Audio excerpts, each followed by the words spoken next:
ಬುಡಾ ಕೇಸ್ನಲ್ಲಿ ಸಿಎಂ ಪತ್ನಿ ಹಾಗೂ ಭೈರತಿಗೆ ರಿಲೀಫ್. ಇಡಿ ಇಸಿಐಆರ್ ಪ್ರಶ್ನಿಸಿದ್ದ ಅರ್ಜಿ ಫೆಬ್ರವರಿ 20ಕ್ಕೆ ಮುಂದೂಡಿಕೆ.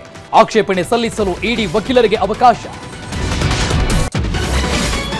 ಅಕ್ರಮ ಹಣ ವರ್ಗಾವಣೆ ಅಂತ ಆರೋಪಿಸಿದ್ದಾರೆ. 14 ಸೈಟ್ ಹಂಚಿಕೆಯಲ್ಲಿ ಸುರೇಶ್ ಪಾತ್ರನೇ ಇಲ್ಲ. ಸಾಕ್ಷ್ಯಗಳು ಇದ್ರೆ ಕೊಡಿ ಅಂತ ವಕೀಲ ಸಿವಿ ನಾಗೇಶ್ ವಾದ. ಮಂಡ್ಯದಲ್ಲಿ ವಿಲೇಜ್ ಅಕೌಂಟೆಂಟ್ಗಳ ಪ್ರತಿಭಟನೆ. ಕರ್ತವ್ಯ ಬಹಿಷ್ಕರಿಸಿ 2ನೇ ಹಂತದ ಹೋರಾಟಕ್ಕೆ ಚಾಲನೆ. ಕಂಪ್ಯೂಟರ್ ಇಂಟರ್ನೆಟ್ ಇಲ್ಲದ್ದಕ್ಕೆ ಆಕ್ರೋಶ. ಶಾಲಾ ಬಿಸಿಯೂಟದಲ್ಲಿ ಕಳಪೆ ಮಟ್ಟದ ಧಾನ್ಯ ಬಳಕೆ. ಮುಖ್ಯೋಪಾಧ್ಯಾಯರಿಗೆ ಗ್ರಾಮಸ್ಥರಿಂದ ತರಾಟೆ. ಕನಕಗಿರಿ ಮಾದರಿ ಹಿರಿಯ ಪ್ರಾಥಮಿಕ ಶಾಲೆಯಲ್ಲಿ ಘಟನೆ. ಮದುವೆಯ ಮನೆಯಲ್ಲಿ ಸಾಮೂಹಿಕ ರಕ್ತದಾನ ಮಾಡಿ ಮದುವೆಯಾದ ದಂಪತಿ.